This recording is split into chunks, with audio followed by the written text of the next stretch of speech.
Hey there, y'all. We're moving into our last part of the textbook. We're moving into applying social psychology. Now, as I had said, the chapters that we have here are social psychology in the clinic, which is very interesting. This is something that David Myers, the author of your textbook, in fact, we were lucky enough to get him. We had a research conference at Wesleyan one time called the Southwest Teachers of Psychology, and we were able to get Dave Myers in to be our keynote speaker, which is a really, really big a big pull for a small school like Wesleyan. And he came in and he talked about basically positive psychology, which is what a lot of this chapter is about in a lot of ways. I mean, he frames it in a different way because it's a social psych textbook. But basically, in a lot of ways, he is going to be talking in this chapter. This chapter is going to really come down to, here, I like this little analogy. You could either wait until your engine seizes up on your car and then take it in for major repairs, or you could do routine maintenance on it and prevent the problems from occurring in the first place. Which one is simpler at the moment? Just ignoring everything and letting it seize up later, right? But which one is actually the better solution to take care of these problems? And so Dave Myers in this chapter describes certain things that can be done to sort of prevent the problems from happening to begin with. Creating scenarios where things won't go bad. Next chapter is social psychology in court. And this is very interesting. I often present this type of material in a cognitive psychology class when I refer to the cognitive limitations, but clearly there are social implications in a courtroom. Obviously we'll get to that lecture later, but from the simplest perspective that less attractive people get a harsher sentence for the exact same crime. And it's just like, dude, seriously? Yeah, seriously.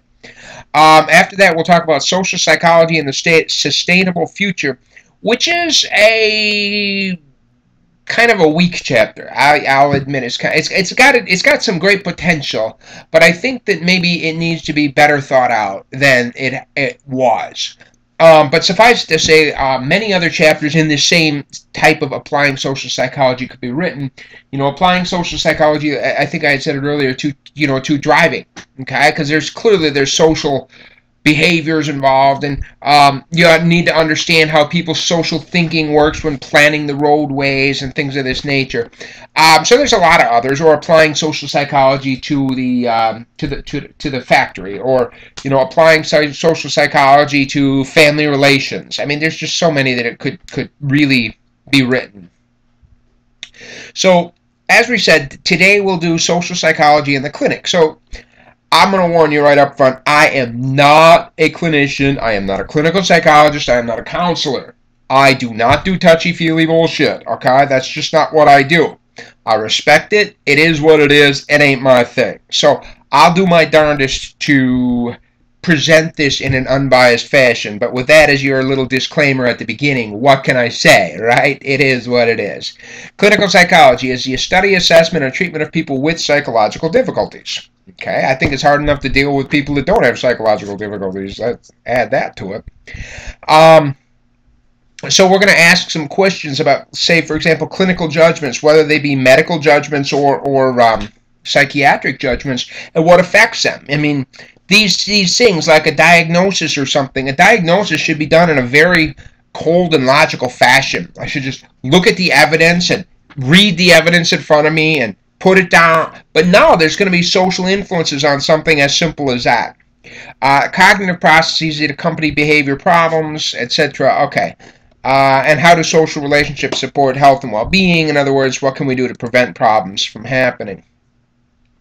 So this is a really good, I like this graph a lot. Clearly, I am on the non-clinical psychologist line, just in case you were wondering. And so here's a question. There are alternative ways of knowing for which the scientific method is irrelevant that should be valued and supported in the practice of clinical psychology.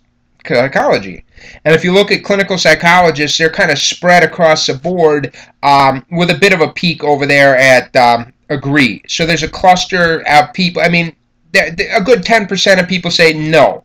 You must be a scientist first and foremost to be a clinician. That's 10%. 10% of people are saying, I guess I could perhaps see some situations where, but you see all the way down here at the 6, which is fairly strong agreement with this statement, is where the peak is, but it's not a real big peak.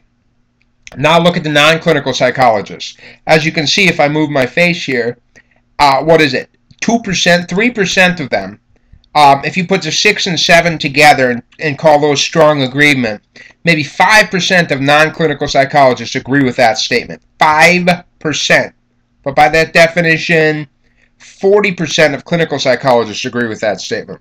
Now, I firmly fall way towards the end here with the one with the disagree. Perhaps, depending on my mood, perhaps a 2. Okay, I can recognize certain things such as intuition and some uses for some things like that. But as a general rule, I absolutely firmly agree. And boy, this is a pet peeve of mine. Anybody that's going to go into counseling or clinical psych or anything like that, damn well better set themselves up in the field of science before they do so, because you cannot. I mean, clinical and counseling are applications of psychology. Fine, that's a very good application. There are other applications as well, and I respect the application of psychology. I do. I disrespect people that are so bold, dare I say bold and blind, to believe that they would dare to apply something in a clinical sense or a counseling sense without first having a firm grasp on the science behind it, okay? See, to me, the analogy goes like this. I'm going to take my car into the mechanic, and the mechanic go, yeah, I'd love to help you. I'll do my darndest to fix your car, but let me tell you something right up front. I don't really know how an internal combustion engine works, but I'll do my best to make it work for you, okay? In other words, the mechanic is trying to apply something that they don't first have a firm grasp on. You must understand how the machine works before you try to fix a machine, okay? That seems pretty straightforward to me, yet so many counselors, never mind, it's a pet peeve of mine, I'm going to let it go, okay? I don't have a problem with counseling or counselors or clinicians or any of that, because it's a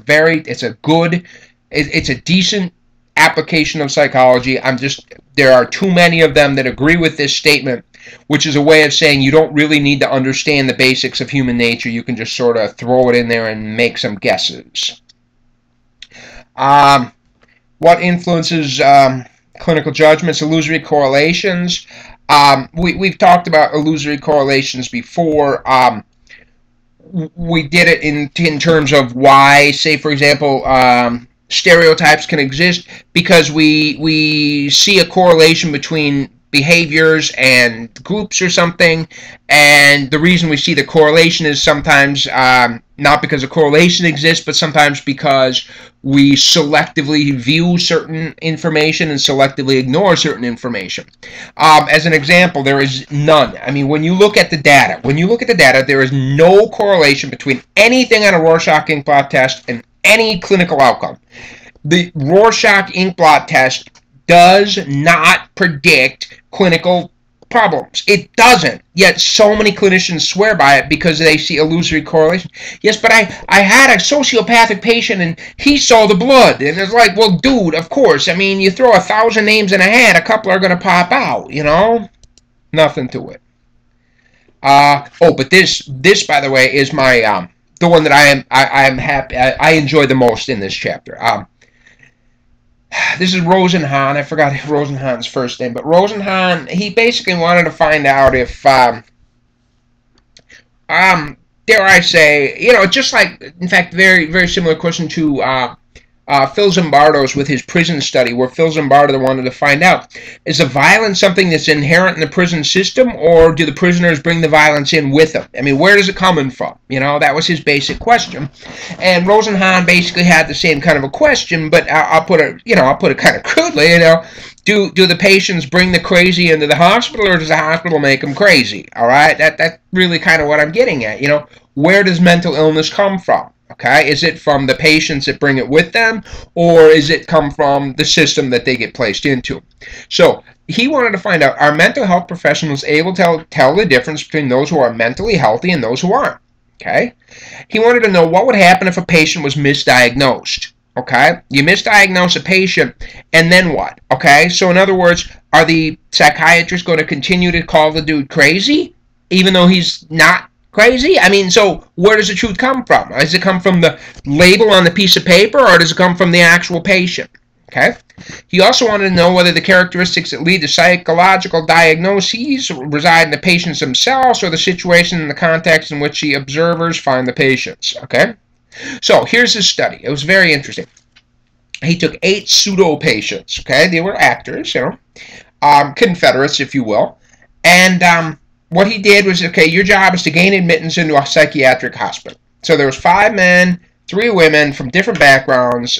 3 were psychologists. 1 was a grad student. 1 was a psychiatrist. 1 was a homemaker. 1 was a painter. He just sort of threw them together. And he gave them all the same instructions. You call 12 different hospitals on the East and the West Coast and set up an appointment. When you go in there, here's what you need to do. You need to complain of the same thing. I hear voices and they're saying empty and hollow and thud. Okay? That's it. All patients were in fact admitted into these institutions, and all but 1, so 7 of them were diagnosed with having schizophrenia. Okay, clearly this is a symptom of a hallucination, right? It's a hallucination. So all of them were given. Now, as soon as they were admitted into the hospital, they were like, okay, now patients, no more symptoms. You just be yourself. No more saying you hear voices. No more nothing. Okay. The pseudo patients did not know when they were going to be released. It's your job to figure out what needs to be done to get out. Okay. Eventually, they were all released with a label of schizophrenia in remission. Okay. So remember now, they gave 1 symptom. I hear empty and hollow and thud. And then that was it. Nothing else. And so now they got the label schizophrenia in remission. The length of hospitalization ranged from 7 to 52 days. After 1 symptom, I hear empty, hollow, and thud. 52 days was the long, average of 19, almost 3 weeks to get out of the hospital on average after reporting a single symptom. Okay? In fact, pseudo patients were asked to take notes about what was going on so that they could, get an inside look at it. And in fact, what happened was the very fact that the patients were taking notes was seen as, in fact, as a symptom by the hospital, a symptom of paranoia. Okay, it was rated as a paranoid symptom. So according to the hospital, you are displaying symptoms. I mean, the pseudo patients were instructed, don't give any symptoms, no more symptoms, just sit there. Okay, but the very act. So wait a minute. They're looking to find symptoms, okay? In other words, once they have a judgment in mind, they look to find information to confirm. Remember the confirmation bias? Looking for information to confirm what they believe in the first place, okay? Many times a patient would witness physical abuse of other patients, okay? So there's a lot of physical abuse going on. Powerlessness was just huge, okay? I mean, these pseudo patients, all power was taken away. Even, your ability to choose what you eat, when you eat, where you, none of it. It's all gone. It's all out the window. He found that the average daily contact with psychiatrists, psychologists, residents, physicians combined ranged from 3.9 to 25.1 minutes with a mean of 6.8. Okay, so on average, even though they were in this hospital, imagine, your entire existence has been stripped from you and you're stuck in there and you are given an average of 7 minutes of contact with somebody that might help you. So of course the question is, were these hospitals really intended to help or house? Are they just a giant hotel to stick crazy people so that they don't bother us? Hey, that's another question, by the way. I'm gonna not touch that, the hot potato one. Are these mental hospitals there to help people, or are they to protect us from, whatever. So now, he had some critics, okay? In fact, one of his critics said, okay, listen to this, and this is good. He says, just imagine you did the same kind of a thing, but in the medical community rather than the, and here's what you did. You had people, okay, they go into the, let's say you admit them into the emergency room, and then you have them pretend to vomit blood, give them a blood pack, and they pretend to vomit blood in the emergency room. Would you blame the emergency room physicians for freaking out about that? Because that's about the most severe symptom that you could exhibit. And going in there and saying I'm having hallucinations is in some ways analogous to this idea of vomiting blood. It's the most severe symptom there is. And so you gotta give them some leeway on this, because really you just came in. You're right, it was one symptom and then you stopped. But I mean, don't you think that ER doctor is going to be desperately looking for the reason? Yeah, you're right, you're not vomiting blood anymore, but isn't it the ER doctor's job to figure out why you vomited the blood, right? And so that's kind of what one of his major critics were getting at. Okay. So anyway, many critics they wanted to know if you could reverse it. And so what they did was they went to this hospital over a 3-month period, and they said, okay, we're going to check and, to see if you can find the pseudo patients, okay? So when your patients come in, I want you guys to rate and tell me who you think are pseudo patients. Over a 3-month period, 193 patients were admitted. Of those 193, 41 were rated 1. By the 1 is, I'm very confident this is not really a patient. 41 were rated as in this way by somebody. 23 were suspected by a psychiatrist, and 19 were suspected by both a psychiatrist and another staff member. And of course, there were none. There was no pseudo patients that were gaining admission at this time. So all 193 patients were in fact legitimate patients. So people became aware that the basis was not correct. The study also showed in certain situations the label becomes self-limiting and self-confirming. Okay? Most of all, Rosenhan's study showed that the hospital could not, the hospital itself imposes a special environment in which the meaning of behavior can be easily misunderstood. Like I said, they were finding the symptoms. The note-taking was in fact symptoms of paranoia. Okay? So let's pull this back to self-confirming diagnoses. If a clinician suspects a diagnosis, they begin to ask the patient questions that will confirm that. This is less true than it used to be, but still, even with my children.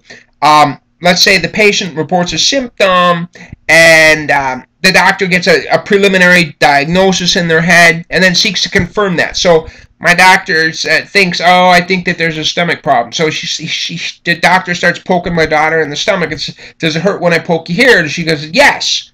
I was like, duh, you just poked me in the stomach. I mean, it hurts. I don't know what you mean by that. And so all of a sudden the patient confirmed exactly what the clinician suspected. You see, we search for those answers that we want to find, and we will find them. It's very simple to do.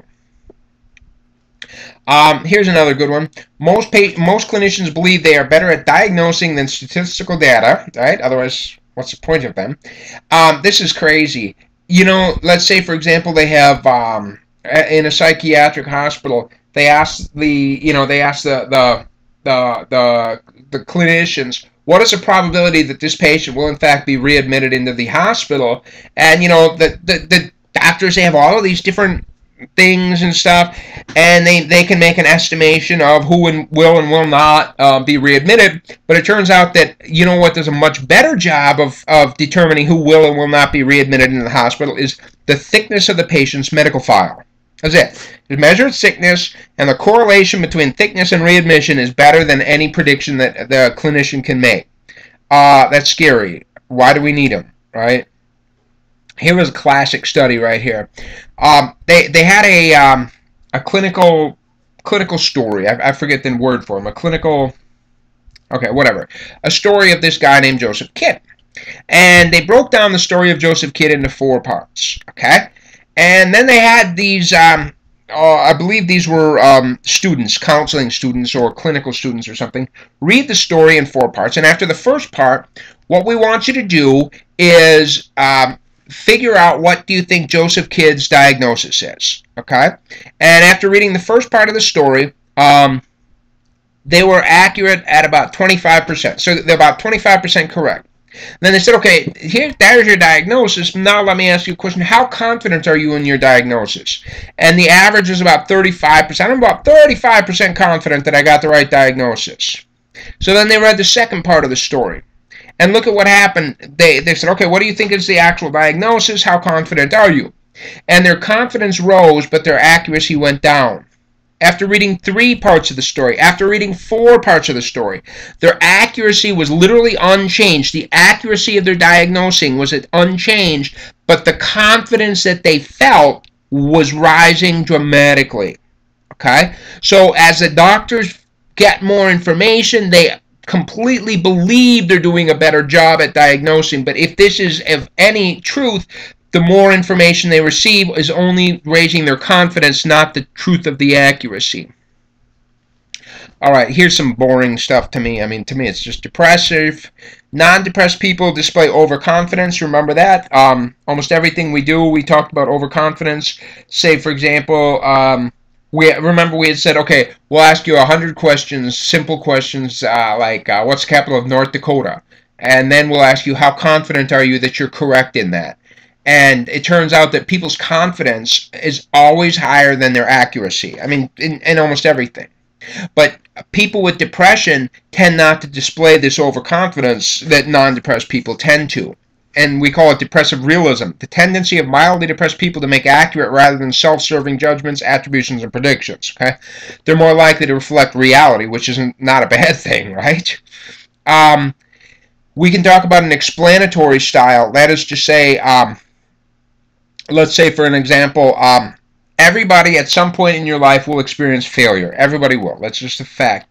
The question is, how do you explain that failure? What is the cause of that failure?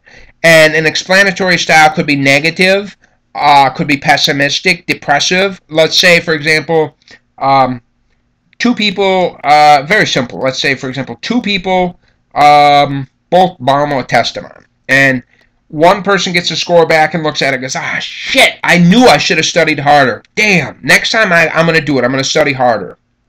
The other person that gets the failing grade looks at it and goes, oh my God, I suck. I always suck. I'll never be anything but sucky. What's the point of trying?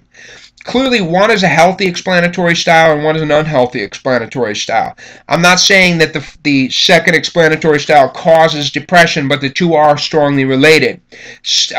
People with the symptoms of depression tend to have a negative explanatory style that is internal. It's my fault. It's stable. I'll never be able to change. You know, these types of attributions is really what I'm getting at here.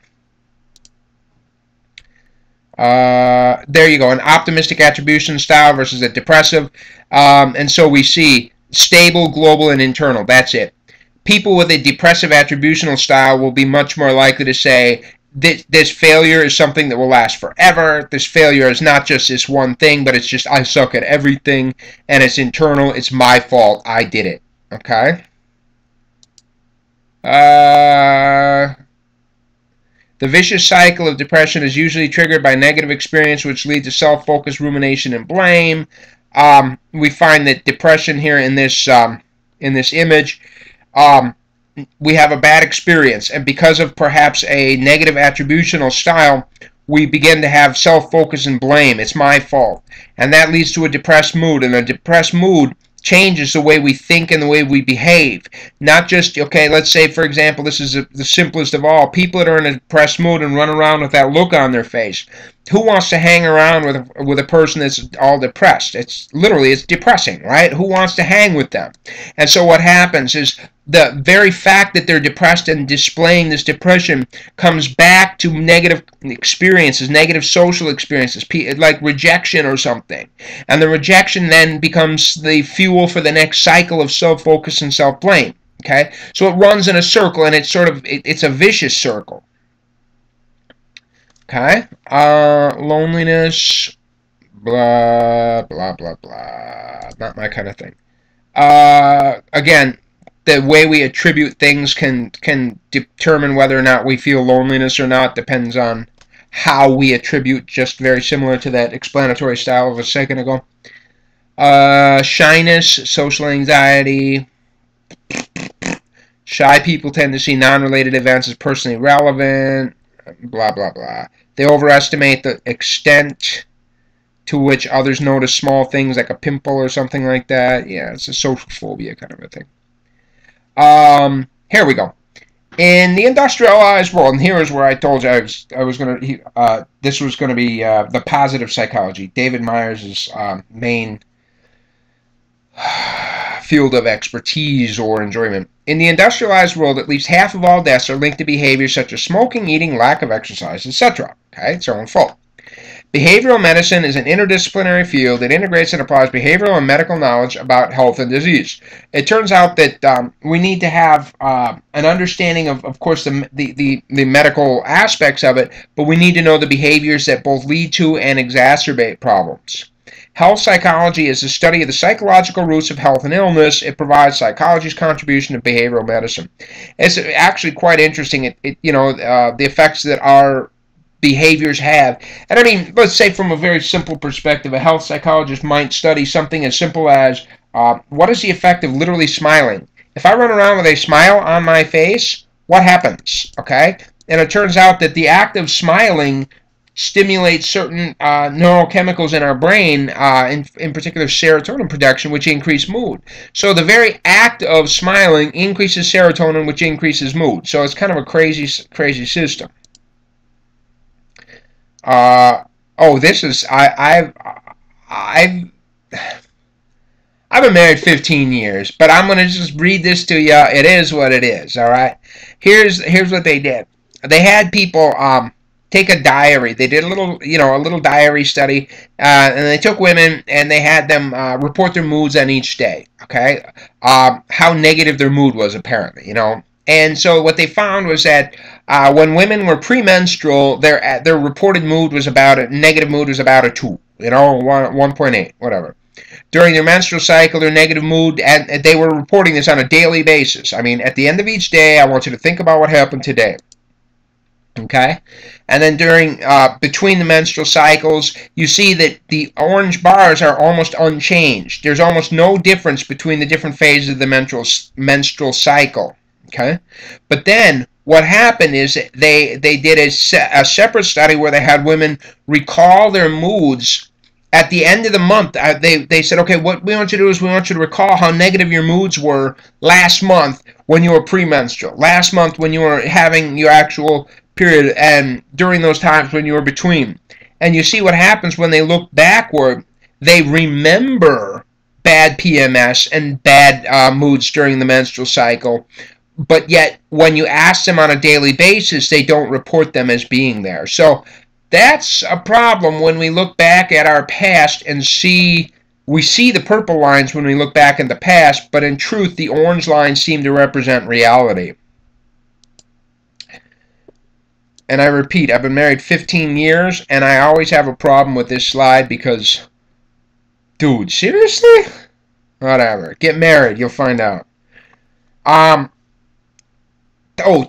Different types of people. Very, very interesting. Kind of how personality might affect health. Okay. Type A people are people that are hard-driven and aggressive. You know the kind, right? Say, for example, I've been working on my wife. She was a type A person for a long, long time, having grown up in a city of 20 million or something. You don't wait, you don't pause, you just go, okay? And as an example, let's say she would get the wrong change at the grocery store, or an item that was on sale did not come up, did not register or come up at the register or something, and she would get so upset about it, so upset. And I'm like, oh my God, woman, calm down. I mean, it's not that important, okay? And so I tried to describe this to her, and I think she's definitely, she's internalizing this. I say, look, on the road of life, that's a speed bump. Shit, that's not even a speed bump. That's just a pebble on the road that makes, it's nothing. When you look at the perspective of your life, that is not an important event. It is not something that's worth getting upset about, okay? And so type A people have much more heart disease. It has to do with a very interesting, I don't have a lot of time to get into the whole thing, but it's the way our body reacts to stress, okay? After experiencing stressful things, we become more vulnerable to illness and disease. That's like Hans Salyer's general adaptation syndrome. I must have put it up somewhere because I remember talking about it not that long ago. Oh, wait, no, that's coming up in the next slide, isn't it? I knew I'd seen it. Wait a minute. Where did I see that? I's coming up. I'll do Tanselier in a minute. Okay. Learned helplessness lowers the body's resistance to illness. Learned helplessness, we had talked about the study with Martin Seligman and the dogs.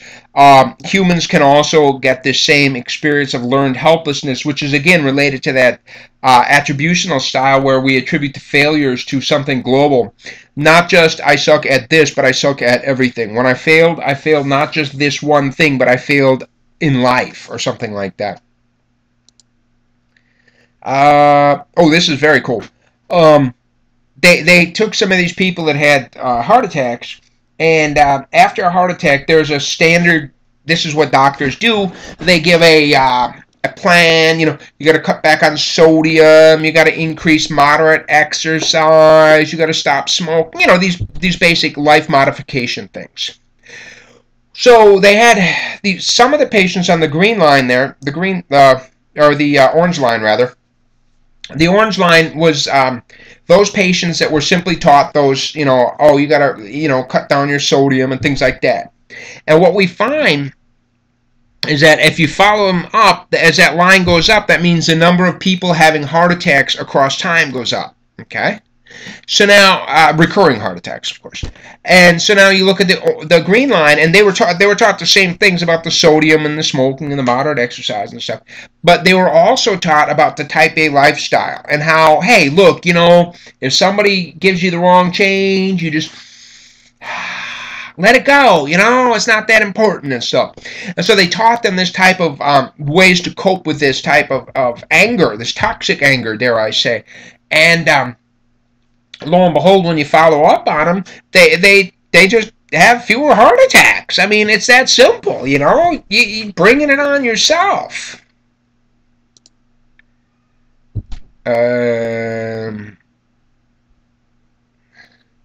Yeah, blah, blah, blah. Behavior changes the way we are inside. I already said it. When we literally smile, it triggers the release of serotonin, which makes us happier. I mean, it just, behaviors lead to actual changes inside of us. If depression, loneliness, yeah. We talked about the cycle of depression. You can break the circle at any point. Any of these 4 points on this circle can be a good place to break depression, and therefore a clinician would look at those 4 points on that circle and find which one is most appropriate for this patient.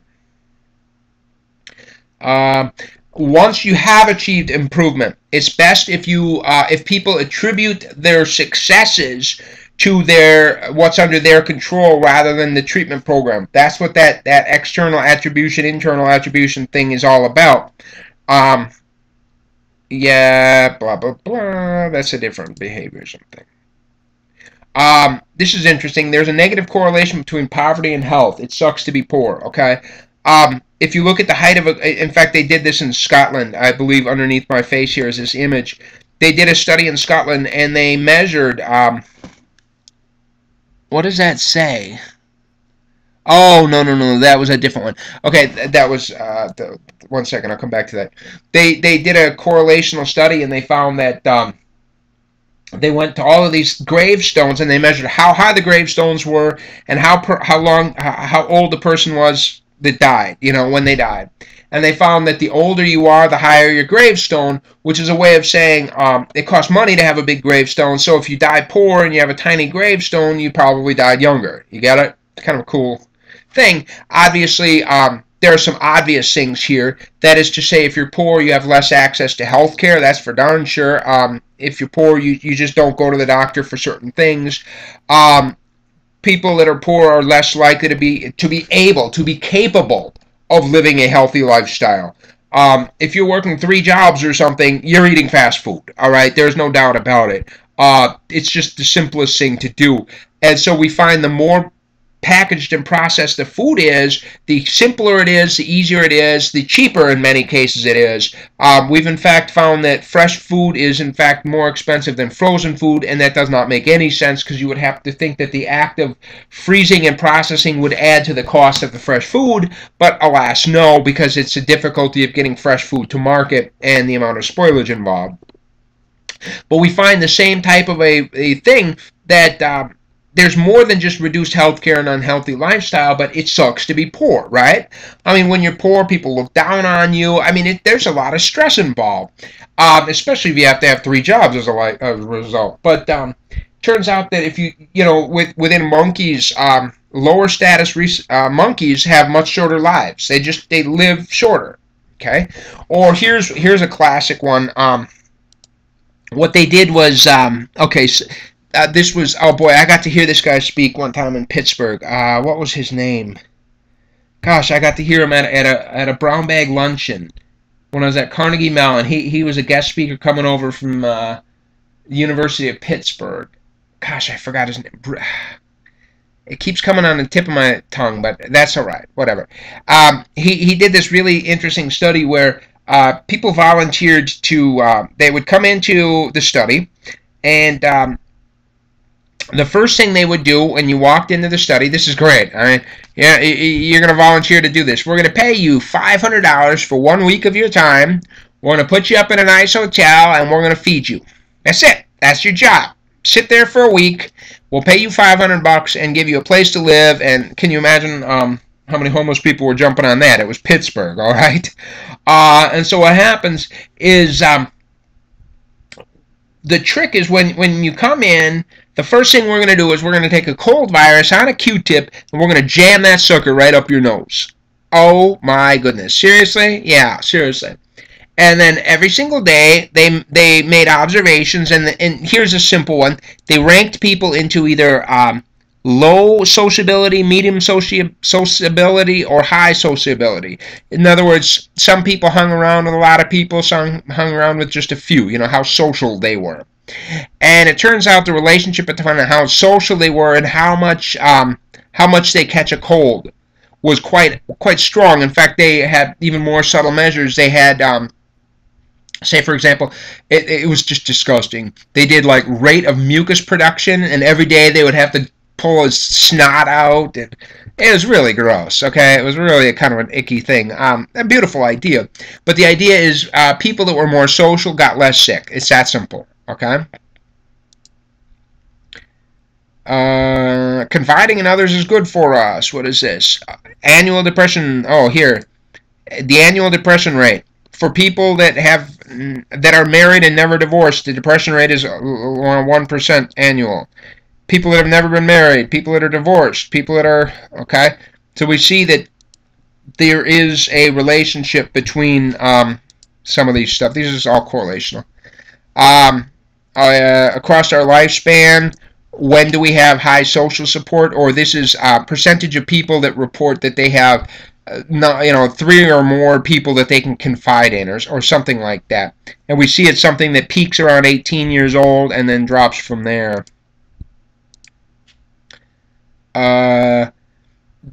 Here, this is interesting. This was happiness and the number of confidants one has. And so it was very interesting. It was a... I don't see the numbers, but here on the far left side, this was the first two bars equal no confidants. I have nobody that I can confide in. The second set of bars is there's one person I could confide in. The third set of bars, there's two people that I feel that I could totally tell everything to, and you work your way across.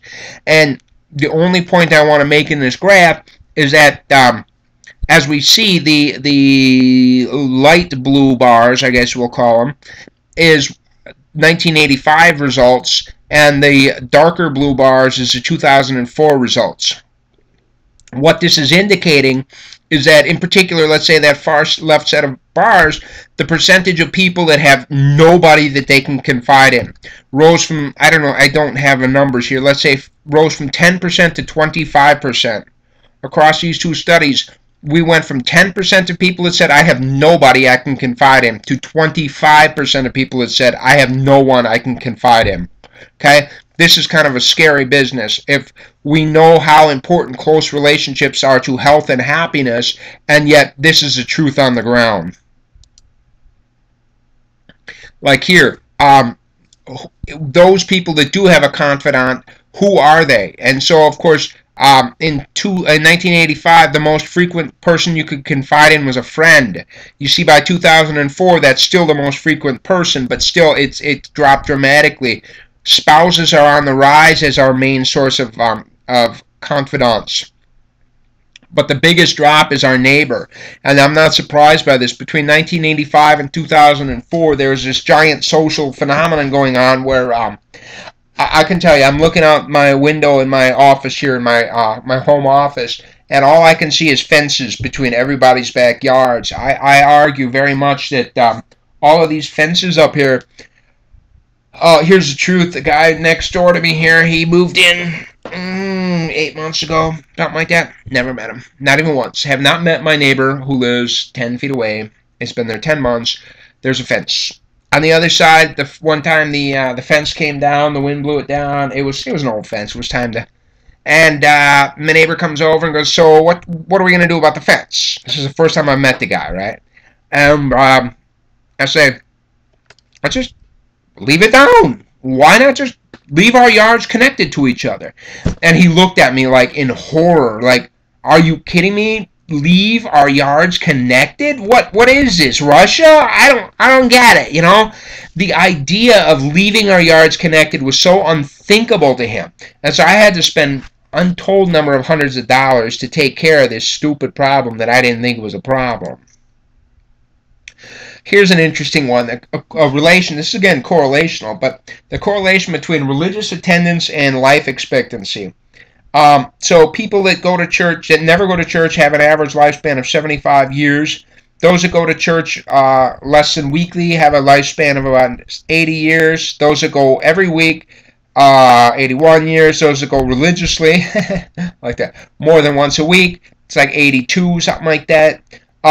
So I'm looking at that, and I'm like, I don't know, I guess I should go maybe once a week. Maybe that's the biggest payoff or something. But anyway, why do you think? This is a good one. Why do you think that this relationship exists, that the more you go to church, the longer you live? And, of course, the answer is because God loves you more, right? Yeah? All right, whatever, I'm gagging with you. But because church is the major source, at least in my life, all right? Church is the major place that I would get to know somebody. In other words, if I was going to have a confidant, somebody I could confide in, or a close friend of any kind, where do you think I would meet that close friend? And so this relationship between church attendance and life expectancy is probably mediated by the fact that church equates to more close friendships. Oh yeah, but it also because in church they frown upon bad behaviors. So social support, positive emotions, yeah, okay, and healthy behaviors, okay. Oh, this is interesting. This is very cool. The social readjustment rating scale. This one, what it attempted to do was to quantify the relationship between stress and health. Okay, and so what it did was, and this was a pretty elaborate setup. They went to thousands and thousands of people, and they had them rate. Say, for example, they had them rank something, how stressful different events were, and of course they averaged these 1,000 people together to get a score out of it. And what they found was that the death of a spouse was the most significant thing that people could come up with as far as stress goes. Now, when I talk about stress, I'm not just talking about bad stuff, but also good stuff, okay? Divorce was a pretty big one on that list of severity. But then again, a new marriage also has a stress of 45, okay? So having something good or bad can lead to these things that they're calling life change units, okay? And so they went through some good, some bad, and they had people, you know, rank these and put these together. And what they found was if people had between 150 and 199 life change units in the last year, there was a 37% chance that their health would have gone down, gotten worse. If their total LCUs in the past year were between 200 and 299, there was a 51% chance that their health decreased. If they had more than 300 life change units in the past year, there was a 79% chance that they got sick. And I mean, this is good research, good correlational research, okay? But of course, what's wrong is that these different stress responses, they did average them out. I'm gonna give them that. But at the same time, all right, here we put, say for example, death of a spouse is 100 life change units. Kind of recently, one of our friends, her son died very unexpectedly. A 18-year-old boy who was maybe 19. He was home from college for the summer, and he just cut his leg playing tennis, and I don't even know what the hell happened. I mean, a week after he cuts his leg, he's screaming in the bathroom, and he's dead before they get to the hospital. And I'm still not exactly sure what happened with that kid. But my wife went to visit her the day it happened, and of course she was, a wreck. But then she went to visit her about 4 days later, and she was like, they hadn't even put the kid in the ground yet, and she was just seeming, of course she was, I'm sure she was torn up, but she was behaving very normally, according to my wife. She was in grief, yes, grieving and stuff, but not what, I mean, to me, if death of a spouse is 100, death of your child has got to be 120, right?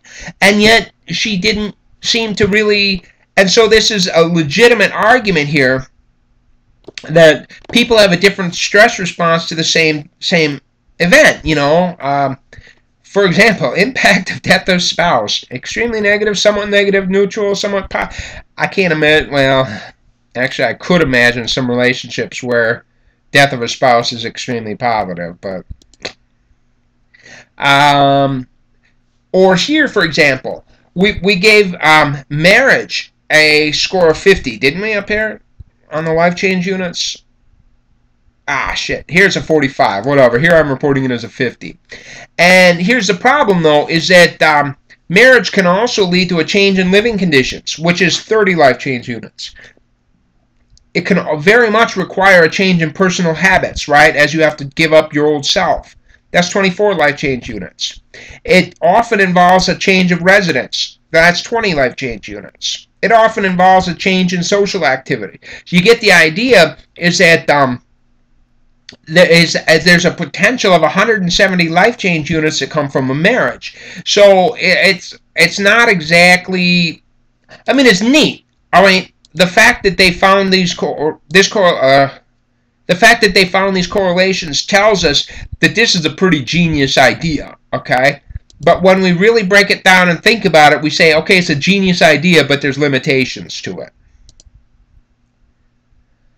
All right, yeah, I knew I was going to Hans Selye. Listen to me. I was like, I remember talking about Hans Selye. It was because yesterday when I was preparing this lecture, I looked at Hans Selye. All right, well, here's the thing. I'm going to tell you a little story. This is a shocker. This is one of the creepiest things ever, but it demonstrates this idea so clearly. There was this mentally retarded woman. She was about 19 or 20 or something, and she made friends with some people who took advantage of her, and ended up basically kidnapping her. And not just basically, I mean, they chained her up inside of this mobile home, and they were just simply cashing her disability checks or her Social Security or whatever the checks are. They were cashing her checks every month and just leaving her tied up in this mobile home. Well, they were also abusing her on a regular basis. They would, hit her with a board or spit on her or burn her with a cigarette or something. Well, lo and behold, one day this woman is dead, and now the coroner comes in, and they have to literally put a cause of death on this. Okay, what caused this woman to die? And the coroner's going through and going, look, she has evidence of broken bones in the past, and you see there are bruises and some cuts, and yeah, I see the cigarette burns, but you know what? There's nothing here that would have caused death. There is not a single. I don't have cause of death. So what does the coroner have to do? The coroner says, well, I guess cause of death is exhaustion, I guess. I don't know. Her body quit. Her body shut down. And that's what this is about. Okay, in Hans Selye's general adaptation syndrome, what happens is you see this line here, normal level of resistance to stress. That's our body's ability to cope with stress and to, in other words, our immune system really is what it's getting. It's a little bit more, but read this as this normal level of resistance is your body's baseline immune response or something. And we find that when we first hit, so as we move from the far left to the far right, okay, from left to right, in the first phase, the alarm reaction phase, what happens is we experience a stressor, and the immediate thing that happens is our body's ability to deal with it drops. There's an immediate plummeting. Okay. However, what happens is our body quickly pulls out all of its defenses, the body's fight or flight response. I mean, it's a different class, but all these things kick in. And what happens, you see, is the body's ability to resist stress, in fact, rises higher than the baseline level. And it's there for a while. Now, this is what I imagine this retarded woman had going on for several months, okay? Was this above high level. But at some point, the body runs out of resources. You store up certain energies, you store up certain things, and you use those things, like body fat storage or something, as an interesting analogy. Once you've used up your body fat, there's something got to give, and so whatever it is that you have, this reservoir of coping abilities for your immune system or something, eventually run out of excess, and you just have no more. And you see what happens is the body's ability to respond to the stress just plummets radically in the exhaustion stage. And so literally, when the coroner lists cause of death, exhaustion is really the only thing that he could put on the report, right? I mean, that makes a lot of sense. All right. And then finally, most finally, coping with stress. All right, let me this is sort of in some ways summarizing the whole thing. Life events, in other words, shit happens. Okay, now we have a personal appraisal. Let's have something happen. All right, keep it simple. I failed my test. Shit happens. Now, shit happens to everybody. How am I going to appraise it? Oh my God, this is a threat or this is a challenge, okay? And so some people will view the event as being stressful, and some will see it as a challenge that they can work with. You can combine this personal appraisal with a personality type. Some people are optimistic, some are pessimistic, some are depressed, some are hostile. Combine that together with personal habits. Some people, they smoke and drink and blah, blah, blah. Combine that with social support. Some people have close social support, some lack. You put all of these together, and then you could see a tendency towards health. So it's not like having lots of friends makes you healthy, right? But having these things here, in fact, on the blue sides, the challenge, easygoing, optimistic personality, the regular exercise, the close enduring, these all lead towards a tendency towards health, but by no means a guarantee of health. Here I have two more slides, but I don't remember what they are. Oh, blah, blah, blah. You read them. That's too many words for me to read. Okay, so I'm done with chapter, what am I on, 14 now? Holy balls. Down to chapter 14. The next one is, I promise, a very exciting and cool one. I will admit that when I teach the next chapter, I come from a somewhat heavy cognitive orientation. I will do my darndest to direct it more in a social dimension, since this is, in fact, social psychology, but it will have a cognitive bias to it. That is just the nature of what you get, right? So enjoy this material, and I will talk to you tomorrow. We'll see.